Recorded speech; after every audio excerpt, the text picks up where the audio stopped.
Hare Krishna, everyone. Welcome back to the daily readings of Srila Prabhupada's books. Out loud, I might add. Now, we welcome all of you back, and we have a little apology to make, because somehow or other, and we haven't figured out why, the reading last night only ended up 16 minutes, which was hardly any of the reading, because we had a little discussion before the reading. We haven't figured out why. Out here in Govardhan, sometimes the telephone lines and the internet connections tend not to be as stable as they are in some other places. But then again, that's the nature of material energy. It's perfect, it's imperfect, and there's always something that can go wrong. So anyway, we only had 16 minutes of the reading last night come through. Although from our side, it appeared that there were no notifications on our screen that the transmission was broken, and we just kept on recording, and then we posted it, and everything seemed fine.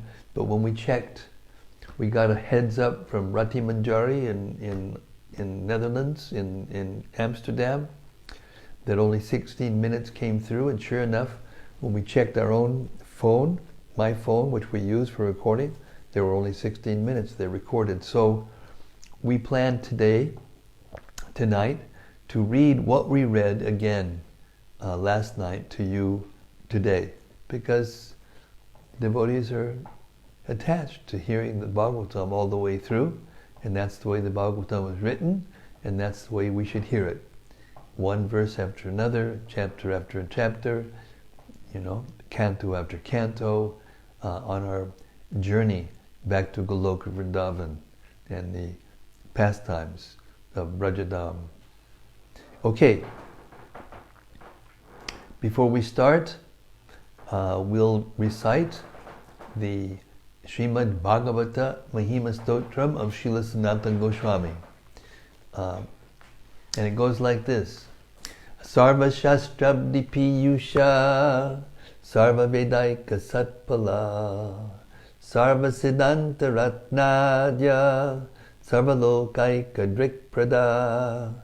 O nectar from the ocean of all scriptures, singular fruit of all the Vedas, rich mine of the precious gems of all conclusive truths, you are the only giver of sight to all the worlds. Sarva Bhagavata Prana Srimad Bhagavata Prabho Kalidwandoditaditya Shri Krishna Parivartita. O life air of all the Supreme Lord's devotees, O Master, Srimad Bhagavatam, you are the sun risen in the darkness of Kali. You are the exact image of Sri Krishna. Paramananda Pataya Prema Varshaksharayate Sarvada Sarvasevyaya Sri Krishnaya Namostu Me. I bow down to you who are supremely blissful to read. Your every syllable pours down a flood of prema. You can always be served by everyone. You are Sri Krishna himself. Madeka Bando Matsangin Madguro Mad Mahadana Mannishtadaga Mad Bhagya Mad Ananda Namostute. My only friend, my constant companion, my spiritual master, my great wealth, my fortune, my source of ecstasy, I bow down to you. Asadu Sadutadayin Adini Chochatakara Hanamun Chagadachin Mam Premnaret Kantayospura. O bestower of saintliness to the unsaintly, O exalter of the most fallen, please never leave me. Always appear in my heart and my voice with pure love. Om Namo Bhagavate Vasudevaya. Om Namo Bhagavate Vasudevaya. Om Namo Bhagavate Vasudevaya. Om Namo Bhagavate Vasudevaya. Om Namo Bhagavate Vasudevaya. All right, we're going to start again from chapter 17 of the third canto, Victory of Hiranyaksa over all the directions of the universe. I want to make one comment before we start, one more comment before we start.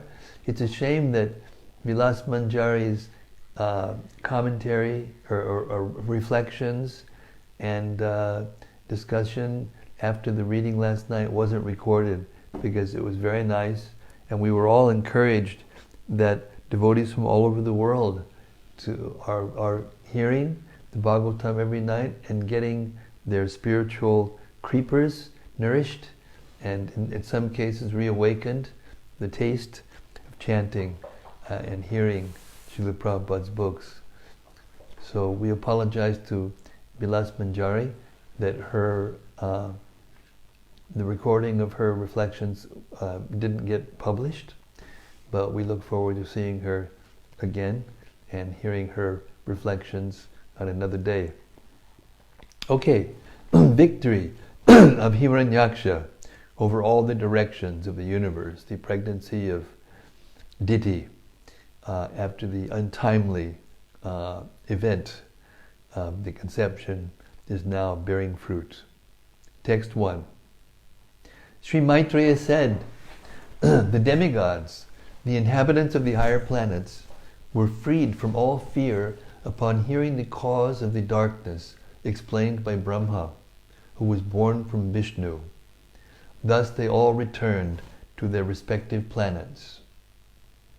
The demigods who were denizens of higher planets purport, the demigods who are denizens of higher planets are also very much afraid of incidents such as the universe is becoming dark, and so they consulted Brahma. This indicates that the quality of fear exists for every living entity in the material world. The four principal activities of material existence are eating, sleeping, fearing, and mating. The fear element exists also in the demigods. On every planet, even in the higher planetary systems, including the moon and the sun, as well as on this earth, the same principles of animal life exist. Otherwise, why are the demigods also afraid of the darkness? The difference between the demigods and ordinary living human beings is that the demigods approach authority, whereas the inhabitants of this earth defy authority. If people would only approach the authority, then every adverse condition in this universe could be rectified. Arjuna was also disturbed on the battlefield of Kurukshetra, but he approached the authority, Krishna, and his problem was solved. The conclusive instruction of this incident is that we may be disturbed by some material condition, but if we approach the authority who can actually explain the matter, then our problem is solved. The demigods approached Brahma for the meaning of the disturbance, and after hearing from him, they were satisfied and returned home peacefully. Remember the days, everyone, when we were children and innocent, before we knew about sex and all the politics that revolve around that act? We would just ask our mother and father or some authority teacher, what is this? And they would say, and then we'd say, oh, okay, and we'd accept it. So when we're innocent, we can accept authority. So therefore the ability to accept authority is a symptom of purity. It's not an acceptance of some negative quality. Everyone in every stage of life learns things by hearing from authority.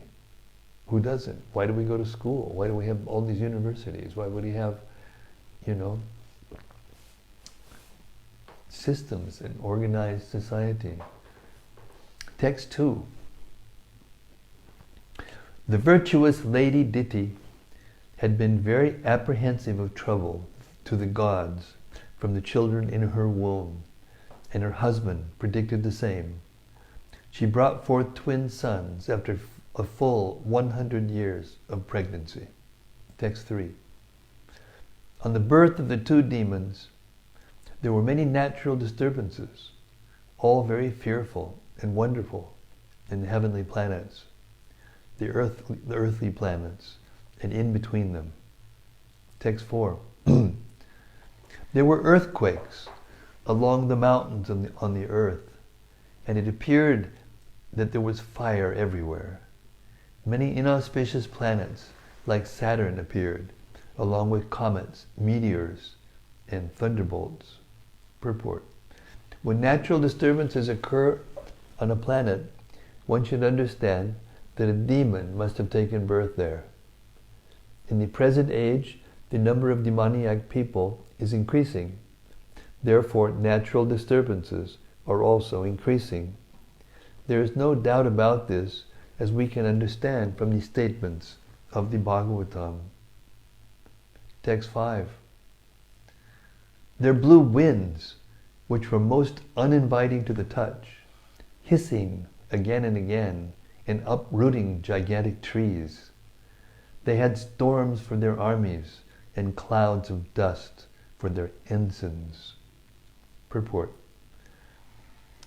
When there are natural disturbances, like blowing cyclones, too much heat or snowfall, and uprooting of trees by hurricanes, it is to be understood that the demoniac population is increasing, and so the natural disturbance is also taking place. There are many countries on the globe, even at the present moment, where all these disturbances are current. This is true all over the world. There is insufficient sunshine, and there are always clouds in the sky, snowfall, and severe cold. These assure that such places are inhabited by demoniac people who are accustomed to all kinds of forbidden, sinful activity. Text 6. The luminaries in the heavens were screened by masses of clouds, in which lightning sometimes flashed as though laughing. Darkness reigned everywhere, and nothing could be seen. Text 7. The ocean with its high waves wailed aloud as if stricken with sorrow, and there was a commotion among the creatures inhabiting the ocean. The rivers and lakes were also agitated, and lotuses withered. Text 8. Misty halos appeared around the sun and the moon during solar and lunar eclipses again and again. Claps of thunder were heard even without clouds, and sounds like those of rattling chariots emerged from the mountain caves.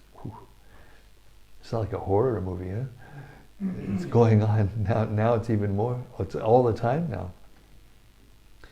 Text 9.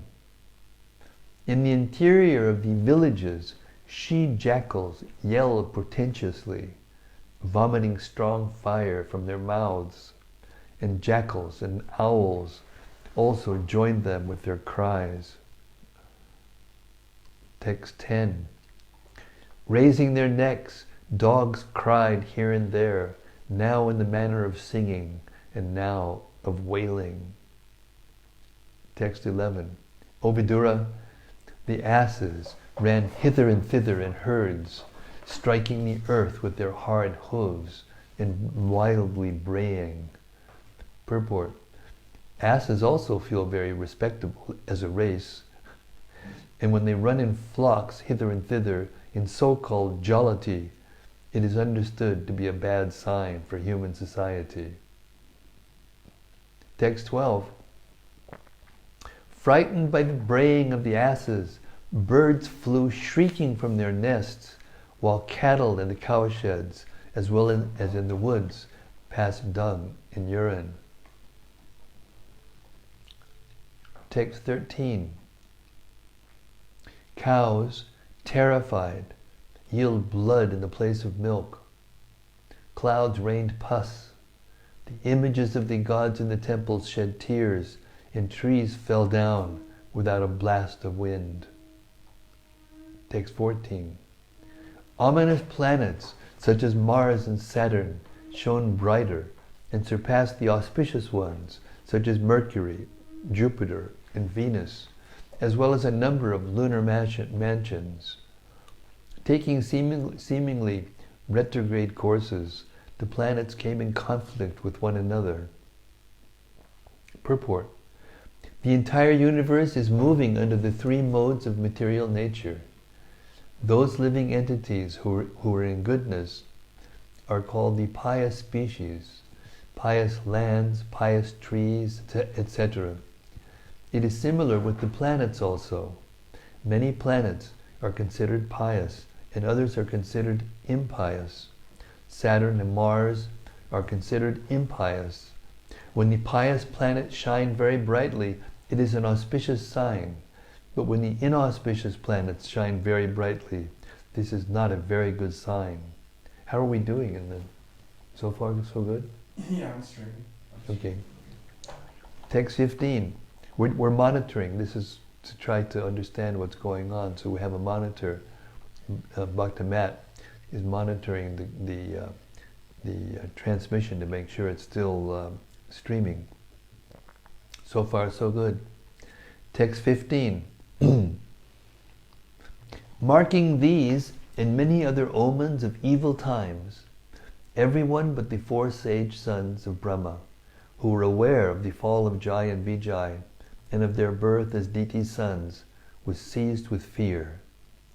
They did not know the secrets of these portents and thought that the dissolution of the universe was at hand. Purport. According to the Bhagavad Gita, 7th chapter, the laws of nature are so stringent that it is impossible for the living entity to surpass their enforcement. It is also explained that only those who are fully surrendered to Krishna in Krishna consciousness can be saved. We can learn from the description of the Srimad-Bhagavatam that it is because of the birth of two great demons that there were so many natural disturbances. It is to be indirectly understood, as previously described, that when there are constant disturbances on the earth, that is an omen that some demoniac people have been born, or that the demoniac population has increased. In former days, there were only two demons, those born of Diti, yet there were so many disturbances. At the present day, especially in this age of Kali, these disturbances are always visible, which indicates that the demoniac population has certainly increased. To check the increase of demoniac population, the Vedic civilization enacted so many rules and regulations of social life, the most important of which is the Garbhadhana process for begetting good children. In Bhagavad Gita, Arjuna informed Krishna that if there is unwanted population, Varna Sankara, the entire world will appear to be hell. People are very anxious for peace in the world, but there are so many unwanted children born without the benefit of the Garbhadhana ceremony, just like the demons born from Diti. Diti was so lusty that she forced her husband to copulate at a time which was inauspicious, and therefore the demons were born to create disturbances. In having sex life to beget children, one should observe the process for begetting nice children. If each and every householder in every family observes the Vedic system, then there are nice children, not demons, and automatically there is peace in the world. If we do not follow regulations in life for social tranquility, we cannot expect peace.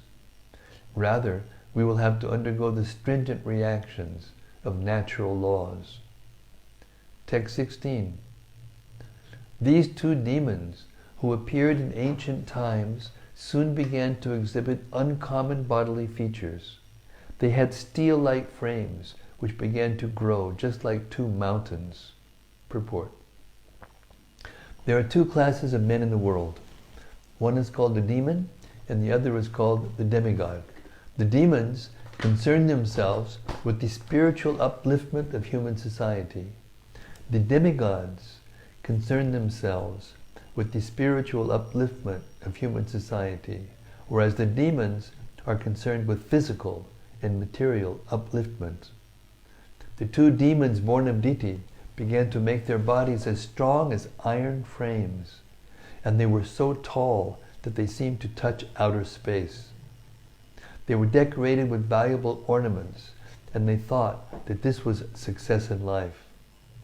Originally, it was planned that Jai and Vijay, the two doorkeepers of Vaikuntha, were to take birth in this material world, where, by the curse of the sages, they were to play the part of always being angry with the Supreme Personality of Godhead. As demoniac persons, they became so angry that they were not concerned with the Supreme Personality of Godhead, but simply with physical comforts and physical upliftment. Text 17. Their bodies became so tall that they seemed to kiss the sky with the crests of their gold crowns.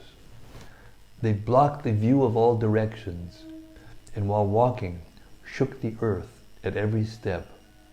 Their arms were adorned with brilliant bracelets, and they stood as if covering the sun with their waists, which were bound with excellent and beautiful girdles. Purport. In the demoniac way of civilization, people are interested in getting a body constructed in such a way that when they walk on the street, the earth will tremble, and when they stand, it will appear as if they cover the sun and the vision of the four directions. If a race appears strong in body, their country is materially considered to be among the highly advanced nations of the world. Text 18. Kashyapa, Prajapati, the creator of the living entities, gave his twin sons their names. The one who was born first, he named Hiranyaksa, and the one who was first conceived by Diti, he named Hiranyakashipu. Purport. There is an authoritative Vedic literature called Pinda Siddhi, in which the scientific understanding of pregnancy is very nicely described. It is stated that when the male secretion enters the menstrual flux of the uterus, in two successive drops, the mother develops two embryos in her womb, and she brings forth twins in a reverse order to that in which they were first conceived. The child conceived first is born later, and the one conceived later is brought forth first. The first child conceived in the womb lives behind the second child, so when birth takes place, the second child appears first, and the first child appears second. In this case, it is understood that Hiranyaksha, the second child conceived, was delivered first, whereas Hiranyakashipu, the child who was behind him, having been conceived first, was born second. Text 19. The elder child, Hiranyakashipu, was unafraid of death from anyone within the three worlds, because he received a benediction from Lord Brahma. He was proud and puffed up due to this benediction, and was able to bring all three planetary systems under his control. Purport.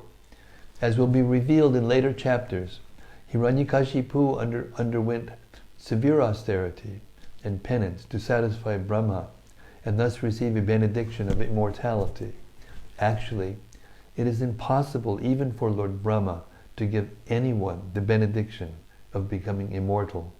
But indirectly, Hiranyakashipu received the benediction that no one within this material world would be able to kill him. In other words, because he originally came from the abode of Vaikuntha, he was not to be killed by anyone within this material world. The Lord desired to appear himself to kill him.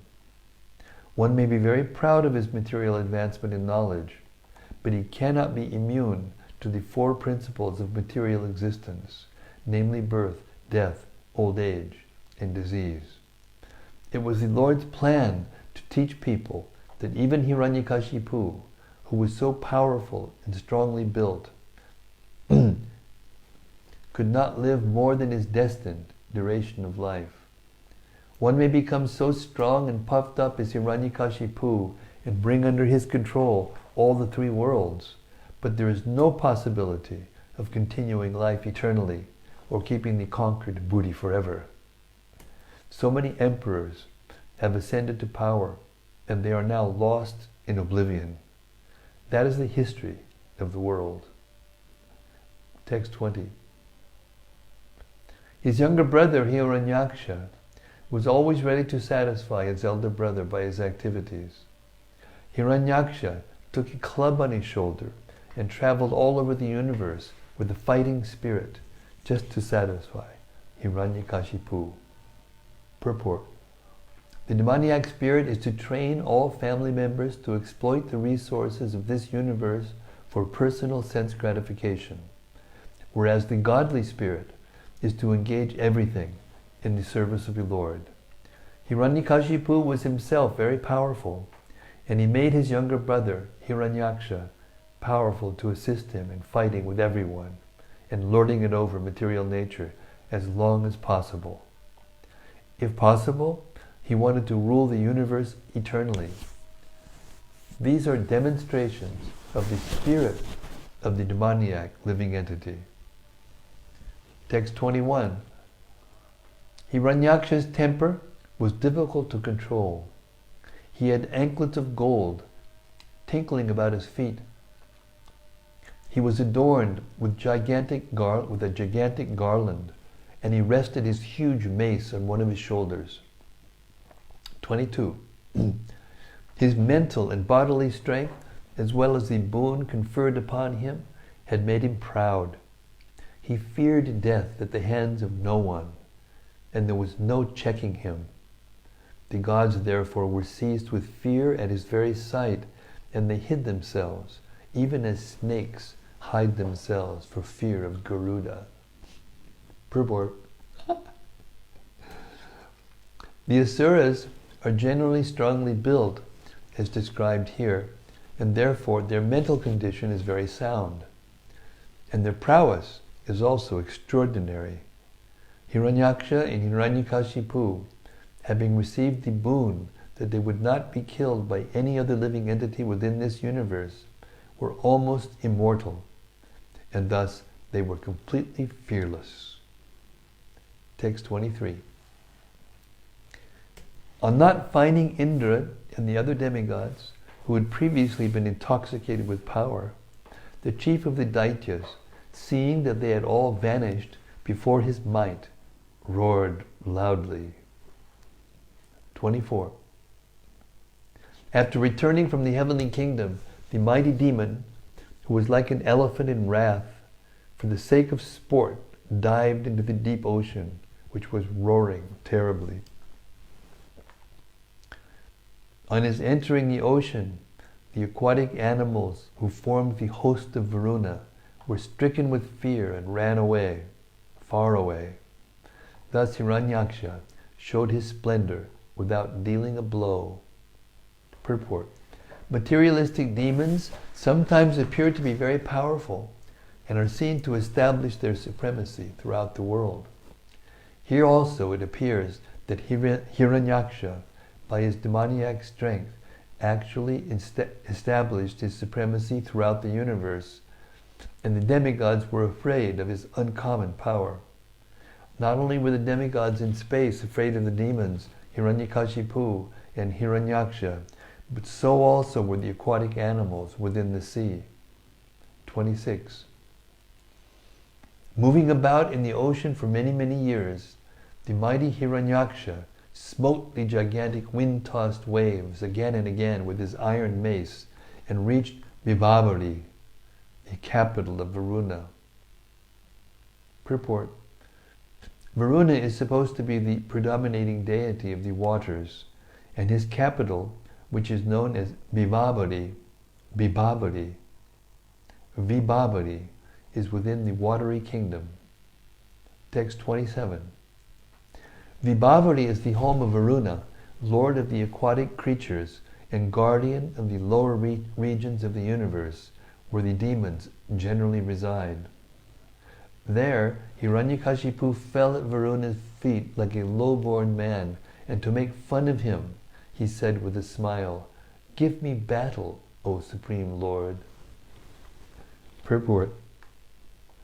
The demoniac person always challenges others and tries to occupy others' property by force. Here these symptoms are fully displayed by Hiranyaksa, who begged war from a person who had no desire to fight. Text 28. You were the guardian of an entire sphere and a ruler of wide fame. Having crushed the might of arrogant and conceited warriors, and having conquered all the Daityas and Danavas in the world, you once performed a Rajasuya sacrifice to the Lord. 29. Thus mocked by an enemy whose vanity knew no bounds, the worshipful Lord of the Waters waxed angry. But by dint of his reason, he managed to curb the anger that had sprung up in him. And he replied, "O dear one, we have now desisted from warfare, having grown too old for combat." Purport. As we see, warmongering materialists always create fighting without reason. Text 30. You are so skilled in war that I do not see anyone else but the most ancient person, Lord Vishnu, who can give satisfaction in battle to you. Therefore, O chief of the Asuras, approach him, whom even heroes like you mention with praise. Purport. Aggressive materialistic warriors are actually punished by the Supreme Lord for their policy of unnecessarily disturbing world peace. Therefore, Varuna advised Hiranyaksa that the right course to satisfy his fighting spirit would be to seek to fight with Vishnu. 31. Varuna continued, on reaching him, you will be rid of your pride at once and will lie down on the field of battle, surrounded by dogs, for eternal sleep. It is in order to exterminate wicked fellows like you and to show his grace to the virtuous that he assumes his various incarnations like Varaha. Purport. Asuras do not know that their bodies consist of the 5 elements of material nature, and when they fall, they become objects of pastimes for dogs and vultures. Varuna advised Hiranyaksa to meet Vishnu in his boat incarnation so that his hankering for aggressive war would be satisfied and his powerful body would be vanquished. And now the scene is set. Thus end the Bhaktivedanta purports of the 3rd canto, 17th chapter of Srimad-Bhagavatam, entitled Victory of Hiranyaksha over all the directions of the universe. The stage is set for Varaha's appearance. Haribol, Haribol, Shri Varaha ki jai. Okay, here we go. Chapter 18. The battle between Lord Boar and the demon Hiranyaksha. Text 1. Maitreya continued. The proud and falsely glorious Daitya paid little heed to the words of Varuna. O dear Vidura, he learned from Narada the whereabouts of the Supreme Personality of Godhead and hurriedly betook himself to the depths of the ocean. We see Narada's authority here. He didn't pay much attention to Varuna, but when he heard from Narada, even the demons listened to Narada. He's so profound, so authoritative.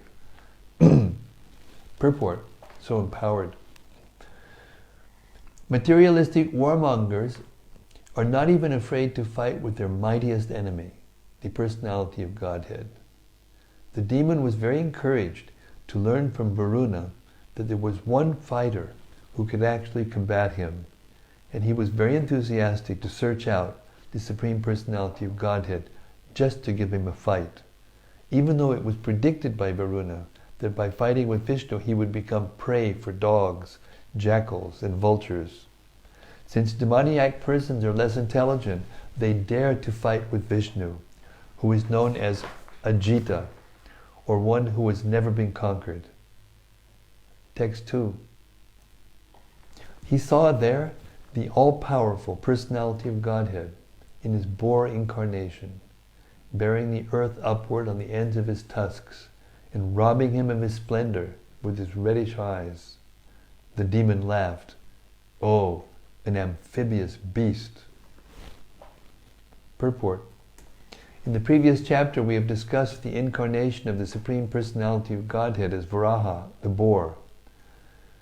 While Varaha, with his tusks engaged in uplifting the submerged earth from the depths of the waters, this great demon Hiranyaksa met him and challenged him, calling him a beast.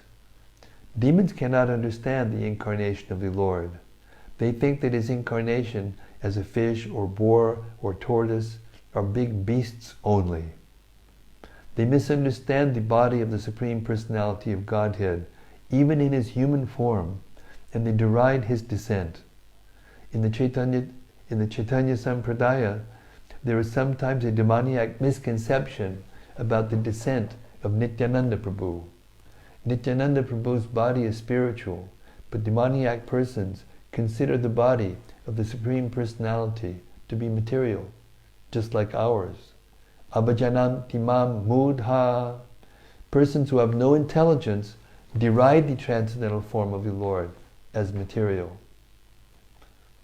Text 3.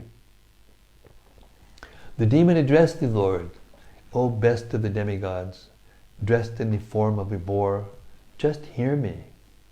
This earth is entrusted to us, the inhabitants of the lower regions, and you cannot take it from my presence and not be hurt by me.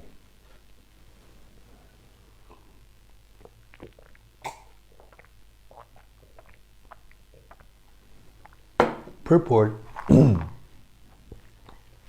Sridhar Swami, commenting on this verse, states that although the demon wanted to deride the personality of Godhead in the form of a boar, actually he worshipped him in several words. For example, he addressed him as Vanagochara, which means one who is a resident of the forest. But another meaning of Vanagochara is one who lies on the water. Vishnu lies on the water, so the Supreme Personality of Godhead can be properly addressed in this way. The demon also addressed him as Mriga, indicating unintentionally that the Supreme Personality is sought after by great sages, saintly persons, and transcendentalists. He also addressed him as Agya. Sridhar Swami says that Gya means knowledge, and there is no knowledge which is unknown to the Supreme Personality of Godhead. Indirectly, therefore, the demon said that Vishnu knows everything. The demon addressed him as Suradama. Sura means demigods, and Adama means Lord of all there is. He is the Lord of all the demigods, therefore he is the best of all demigods, or God. When the demon used the phrase, in my presence, the implied meaning was, in spite of my presence, you are completely able to take away the earth. Na swasti yayasi. Na swasti yasyasi. Unless you kindly take this earth from our custody, there can be no good fortune for us. Text 4. You rascal, you have been nourished by our enemies to kill us, and you have killed some demons by remaining invisible. O fool, your power is only mystic, so today I shall enliven my kinsmen by killing you. Purport.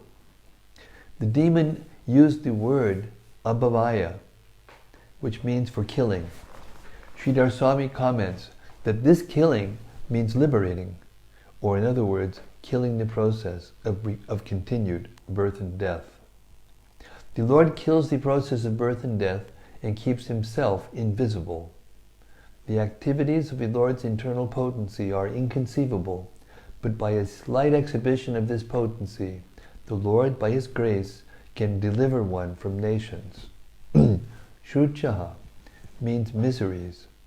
The miseries of material existence can be extinguished by the Lord by His potential energy of internal Yogamaya. In the Upanishads, it is stated, Parasya Shaktir Vividaiva Shruyate.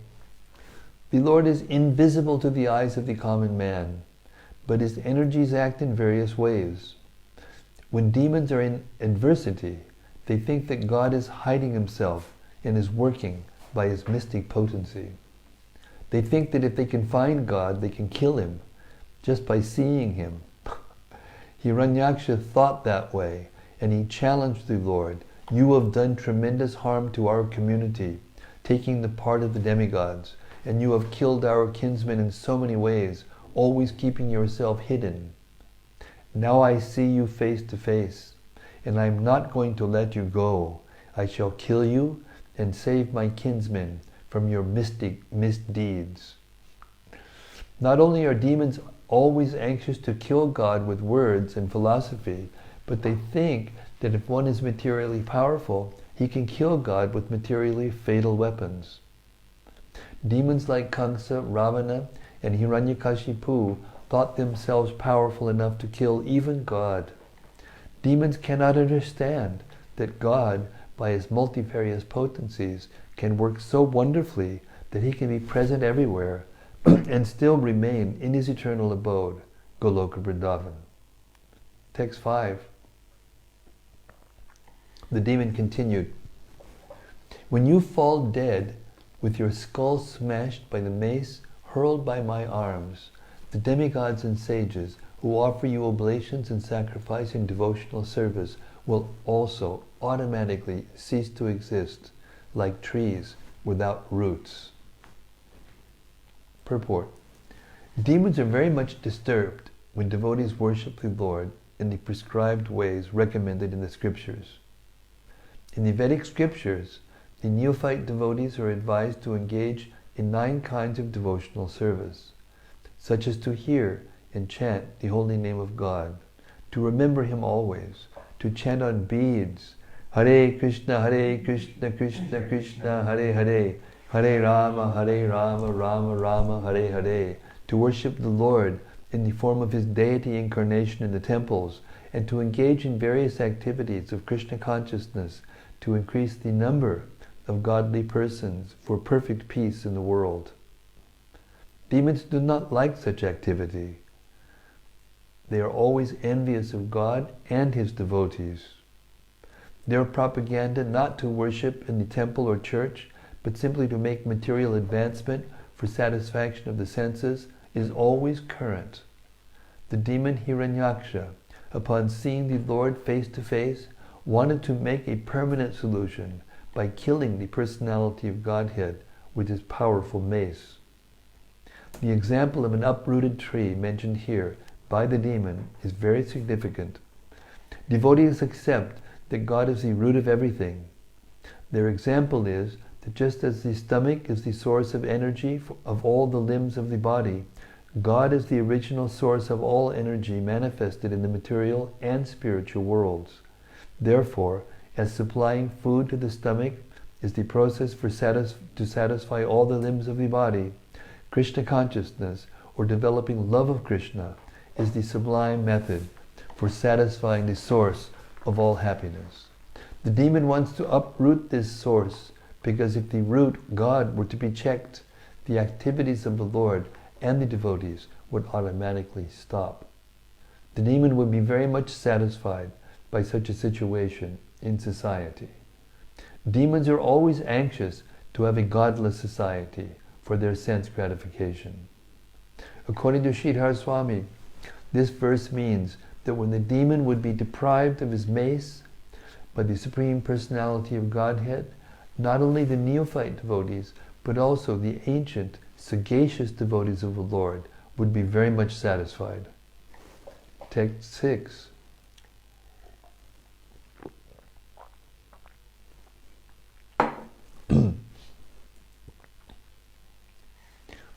Although the Lord was pained by the shaft-like abusive words of the demon, he bore the pain.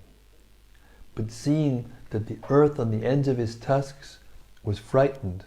He rose out of the water, just as an elephant emerges with its female companion when assailed by an alligator. Purport. The Mayavadi philosopher cannot understand that the Lord has feelings. The Lord is satisfied if someone offers him a nice prayer. And similarly, if someone decries his existence or calls him by ill names, God is dissatisfied. The Supreme Personality of Godhead is decried by the Mayavadi philosophers, who are almost demons. They say that God has no head, no form, no existence, and no legs, hands, or other bodily limbs. In other words, they say that he is dead or lame. All these misconceptions of the Supreme Lord are a source of dissatisfaction to him. He is never pleased with such atheistic descriptions. In this case, although the Lord felt sorrow from the piercing words of the demon, he delivered the earth for the satisfaction of the demigods, who are ever his devotees. The conclusion is that God is as sentient as we are. He is satisfied by our prayers and dissatisfied by our harsh words against him. In order to give protection to his devotee, he is always ready to tolerate insulting words from the atheists. Text 7. The demon who had golden hair on his head and fearful tusks gave chase to the Lord while he was rising from the water, even as an alligator would chase an elephant. Roaring like thunder, he said, "Are you not ashamed of running away before a challenging adversary? There is nothing reproachable for shameless creatures." Purport.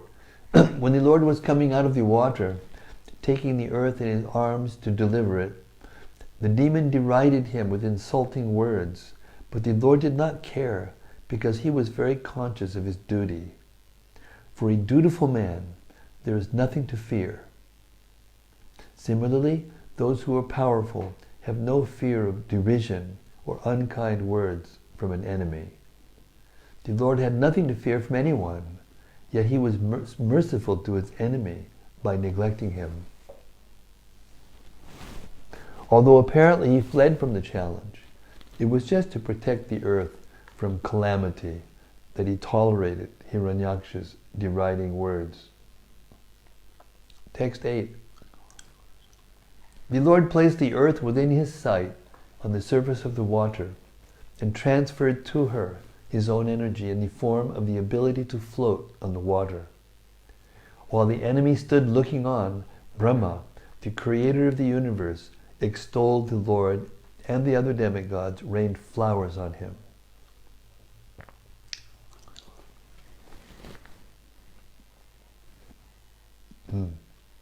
While the enemy looked on, Brahma, the creator of the universe, extolled the Lord, and the other demigods rained flowers on him. Purport. Those who are demons cannot understand how the personality of Godhead floated the earth on water. But the devotees of the Lord, this is not a very wonderful act. Not only the earth, but many, many millions of planets are floating in the sky, and this floating power is endowed upon them by the Lord. There is no other possible explanation. The materialists can explain that the planets are floating by the law of gravitation, but the law of gravitation works under the control or direction of the Supreme Lord. That is the version of Bhagavad Gita, which confirms by the Lord's statement that behind the material laws, or nature's laws, and behind the growth, maintenance, production, and evolution of all the planetary systems, behind everything is the Lord's direction. The Lord's activities can be appreciated only by the demigods, headed by Brahma, and therefore when they saw the uncommon prowess of the Lord in keeping the earth on the surface of the water, they showered flowers on him in appreciation of his transcendental activity. Text 9. The demon, who had a wealth of ornaments, bangles, and beautiful golden armor on his body, chased the Lord from behind with a great mace. The Lord tolerated his piercing ill words, but in order to reply to him, he expressed his terrible anger. Purport. The Lord could have chastised the demon immediately, while the demon was deriding the Lord with ill words, but the Lord tolerated him to please the demigods and to show that they should not be afraid of demons while discharging their duties. Therefore his toleration was displayed mainly to drive away the fears of the demigods, who should know that the Lord is always present to protect them. The demon's derision of the Lord was just like the barking of dogs. The Lord did not care about it, since he was doing his duty, his own work, in delivering the earth from the midst of the water. Materialistic demons always possess large amounts of gold in various shapes, and they think that a large amount of gold, physical strength, and popularity can save them from the wrath of the Supreme Personality of Godhead. Text 10. The Supreme Personality of Godhead said, "Indeed, we are creatures of the jungle, and we are searching after hunting dogs like you. One who is freed from the entanglement of death has no fear from the loose talk in which you are indulging, for you are bound up by the laws of death." Purport. Demons and atheistic persons can go on insulting the Supreme Personality of Godhead, but they forget that they are subjected to the laws of birth and death. They think that simply by decrying the existence of the Supreme Lord or defying his stringent laws of nature, one can be freed from the clutches of birth and death. In Bhagavad Gita it is said that simply by understanding the transcendental nature of God, one can go back home, back to Godhead. But demons and atheistic persons do not try to understand the nature of the Supreme Lord. Therefore, they remain in the entanglement of birth and death. Text 11. Certainly we have stolen the charge of the inhabitants of